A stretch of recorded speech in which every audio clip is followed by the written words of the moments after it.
Good morning, Wootton. Last night, the Montgomery County School Board announced its selection for the next superintendent, set to replace the current superintendent, Jerry Wiest, who is retiring after 12 years as head of Maryland's largest school system.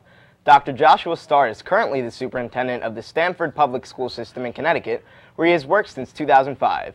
Starr distinguished himself by increasing student achievement, advancing the use of technology, creating business and civic partnerships, and emphasizing community and family engagement efforts.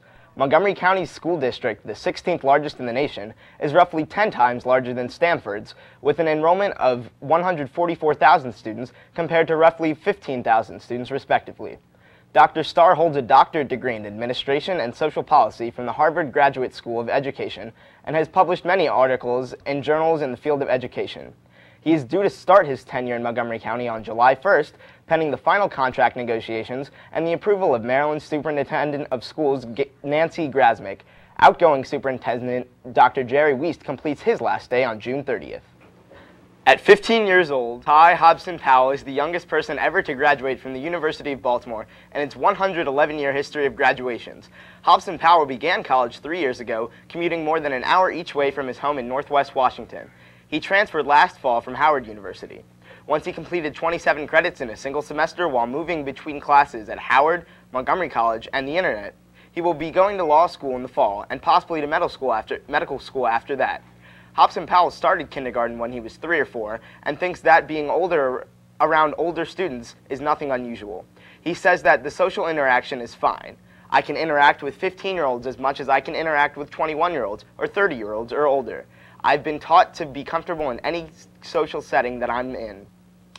Among the 625 graduates, others noticed Hobson Powell as brilliant academically, as well as being modest, mature, and down-to-earth.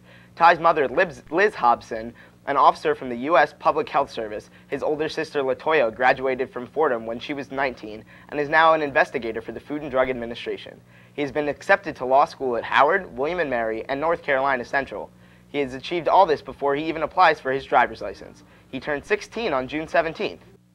Good morning, Wootton. As the school year comes to an end, 4 staff members here at Wootton, similar to the seniors, will not be returning next year.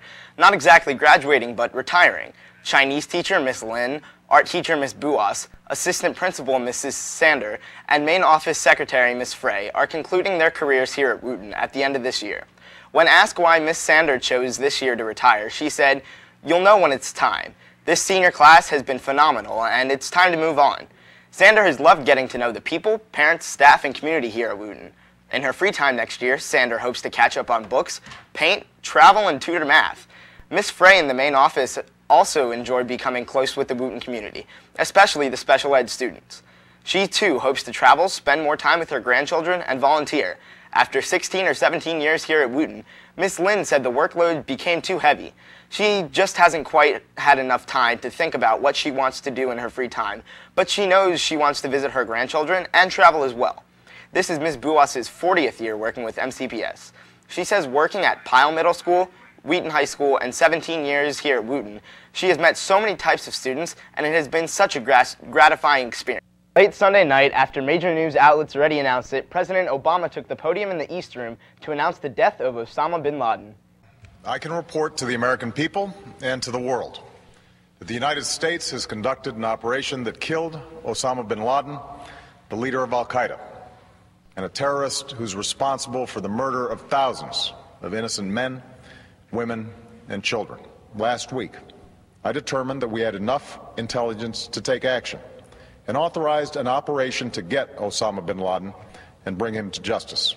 At my direction, the United States launched a targeted operation against that compound in Abbottabad, Pakistan. A team of Navy SEALs infiltrated the compound in 2 helicopters, one of which crash-landed. The small team incurred gunfire from Bin Laden and his men and ended up killing Bin Laden with multiple shots to the head. He was identified with the help of DNA testing as well as facial recognition software and was given a proper Muslim burial at sea. Thousands took to the streets around Ground Zero, the White House, and many college towns to celebrate the death of America's most wanted terrorist. But Al-Qaeda still exists, and who knows what extremist leader will arise next.